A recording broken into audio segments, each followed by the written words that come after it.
Perkenalkan, nama saya Yulia Dewi Asari, NIM 19104168894, kelas ada manajemen pagi, mata kuliah perilaku organisasi, dosen Bapak Adi Mursalin SEMM. Di sini saya akan menjelaskan di bagian bab 4, yaitu tentang sikap, perilaku, dan kepuasan dalam bekerja. 1. Pendahuluan. Sejumlah besar media-media yang populer hampir setiap hari memberikan hasil tentang sikap. Semua memiliki suatu tujuan, yakni untuk mencari dukungan. Demikian juga halnya dengan manajemen, terutama dalam hal pengawasan. Organisasi perlu memantau para pekerjanya terhadap sikap dan hubungannya dengan perilaku. Dalam sebuah organisasi, sikap sangatlah penting sebab komponen perilakunya. Seseorang bisa memiliki ribuan sikap kerja bermuatan evaluasi positif atau negatif yang dipunyai oleh karyawan tentang aspek-aspek lapangan kerja mereka. Sesungguhnya ada 3 sikap, yaitu kepuasan kerja, keterlibatan pekerjaan, dan komitmen organisasional. 2. Sikap dalam bekerja.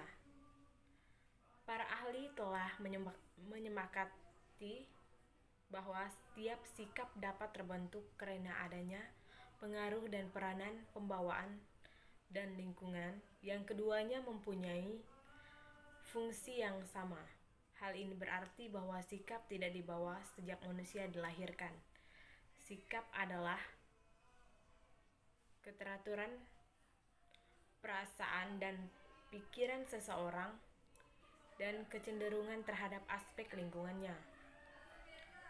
Sikap didefinisikan sebagai kecenderungan merespon sesuatu secara konsisten untuk mendukung atau tidak mendukung dengan memperhatikan suatu objek tertentu. Kreitner and Kinnicky 2005. Sikap adalah pernyataan atau penilaian evaluatif menyangkut benda, orang, atau kejadian. Purba 2019, Purba et al. 2019.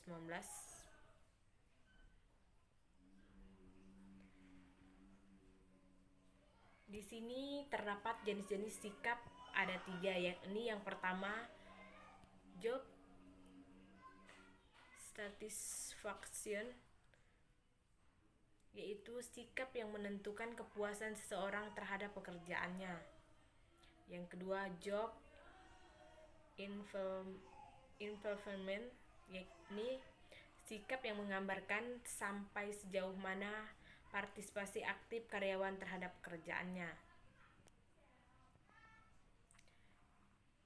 Bagian C, organization commitment, yakni sikap yang menunjukkan sampai mana seseorang melibatkan diri dalam organisasi beserta dengan tujuan-tujuannya dan ingin menjaga keanggotaannya dalam organisasi. Di sini juga terdapat aspek-aspek sikap. Menurut pendapat Secord and Beckman, Kreitner and Kinnicky 2005, yang membagi sikap menjadi 3 komponen yang dijelaskan sebagai berikut.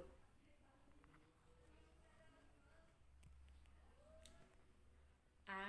Komponen kognitif merupakan komponen yang terdiri dari pengetahuan. Pengetahuan inilah yang akan membentuk keyakinan dan pendapat tertentu tentang objek sikap. B. Komponen afektif merupakan komponen yang berhubungan dengan perasaan senang atau tidak senang sehingga bersifat evaluatif. Komponen ini erat hubungannya dengan sistem nilai yang dianut pemilik sikap. C. Komponen konatif merupakan komponen sikap yang berupa kesiapan seseorang untuk berperilaku yang berhubungan dengan objek sikap. Kreitner and Kinnicky 2005. Di sini juga terdapat 4 karakteristik sikap, yakni yang pertama, objek, karena ada sesuatu yang disikapi sebab tidak ada sikap tanpa objek.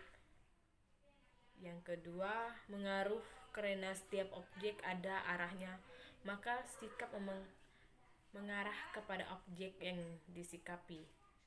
Bagian yang terakhir, berintensitas atau sederajat karena dalam. Bagian yang nomor 3, perilaku kerja. Sedangkan menurut Stephen P. Robbins 2012 menjelaskan bahwa perilaku kerja merupakan suatu karakteristik dan tingkah laku yang terdapat dalam setiap individu atau suatu perusahaan yang terdapat dinamika kepemimpinan. Perilaku kerja meliputi kepribadian, harga diri, pemantauan diri, dan kecenderungan untuk menanggung risiko.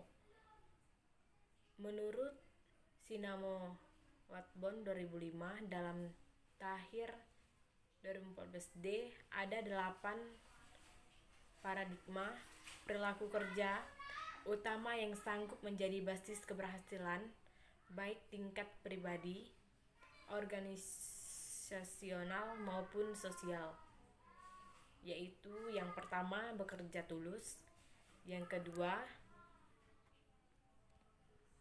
bekerja tuntas, yang ketiga, bekerja benar, yang keempat, bekerja keras, yang kelima, bekerja serius, yang keenam, bekerja kreatif, yang ketujuh, bekerja unggul, yang kedelapan, bekerja sempurna.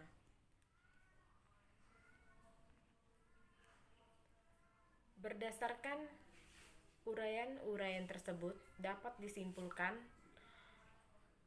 bahwa perilaku kerja memiliki peran yang sangat penting untuk mencapai suatu keberhasilan yang sesuai dengan tujuan suatu perusahaan. Bagian yang keempat,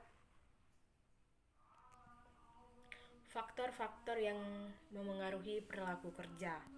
Ada beberapa faktor yang mempengaruhi perilaku manusia seperti yang diutarakan oleh Krittner dan Knicky 2003, yaitu yang pertama, motivasi. Motivasi pada dasarnya berusaha bagaimana menguatkan, mengarahkan, memelihara, dan membuat perilaku individu agar setiap individu bekerja sesuai dengan keinginan pimpinan. Yang kedua, sikap. Sikap didefinisikan sebagai kecenderungan merespon suatu secara konsisten untuk mendukung atau tidak mendukung dengan memperhatikan suatu objek tertentu. Sikap memengaruhi perilaku pada suatu tingkat yang berbeda dengan nilai. Yang ketiga, keyakinan merupakan representasi mental lingkungan yang relevan, lengkap dengan hubungan sebab dan akibat yang ada. Keyakinan merupakan hasil dari pengetahuan, pengamatan langsung, dan kesimpulan dari hubungan yang dipelajari sebelumnya. Yang keempat, imbalan dan hukuman, yaitu sifat imbalan atau hukuman yang dilaksanakan sangat memengaruhi perilaku individu. Teori motivasi pengetahuan ini didasarkan sebab dan akibat dari perilaku dengan pemberian kompensasi. Yang terakhir, budaya. Budaya juga membantu anggota organisasi dalam membenarkan perilaku yang sudah ada dan merupakan aset yang berharga. Jika perilaku tersebut tidak sesuai, maka penguatan akan menjadi beban hability.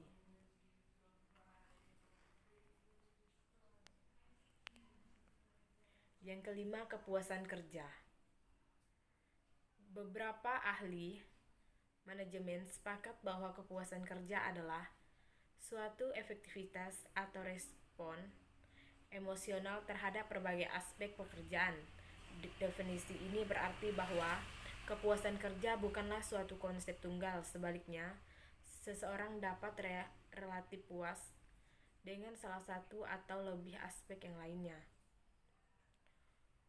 Faktor-faktor kepuasan kerja: kesempatan untuk maju, kemampuan kerja, gaji, manajemen kerja, kondisi kerja, pengawasan, faktor intrinsik dari pekerjaan, komunikasi, aspek sosial dalam pekerjaan, dan fasilitas.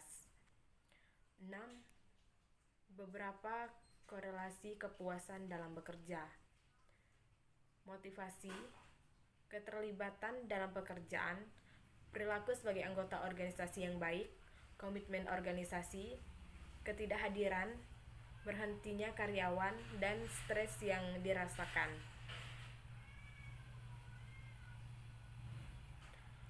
7. Mengukur kepuasan dalam bekerja. Kepuasan kerja adalah sikap umum seseorang terhadap pekerjaannya. Ada 2 metode pendekatan untuk mengukur kepuasan kerja, yaitu yang pertama, angka nilai global tunggal atau single global rating. 2. Skor penjumlahan. Di sini juga terdapat faktor-faktor yang berfungsi mendorong kepuasan kerja adalah yang pertama, kerja yang secara mental menantang, yang kedua, ganjaran yang pantas, yang ketiga, kondisi kerja yang mendukung, yang keempat, rekan sekerja yang mendukung, yang kelima, jangan lupakan keseruan antara kepribadian pekerjaan, yang keenam, ada dalam gen. Di sini juga terdapat efek kepuasan dalam bekerja. Yang pertama, kepuasan dan produktivitas. Yang kedua, kepuasan dan kemangkiran. Kepuasan kerja dari suatu karyawan ditentukan oleh tingkat kemangkiran. Yang ketiga, kepuasan dan tingkat keluar masuknya karyawan. Yang kedelapan, respon ketidakpuasan karyawan dalam mengungkapkan ketidakpuasan. Yang pertama, exit. Ketidakpuasan yang diungkapkan lewat perilaku yang diarahkan untuk meninggalkan organisasi. Yang kedua, suara atau voice. Ketidakpuasan yang diungkapkan dengan usaha aktif dan konstruktif untuk memperbaiki kondisi. Yang ketiga, kesetiaan. Ketidakpuasan yang diungkapkan secara pasif menunggu membaiknya kondisi. Yang keempat, pengabdian. Ketidakpuasan yang dinyatakan dengan membiarkan kondisi memburuk. Kepuasan kerja pada umumnya mengacu pada sikap seseorang pegawai atau karyawan terhadap pekerjaannya. Sekian penjelasan dari saya untuk bab 4. Saya ucapkan terima kasih.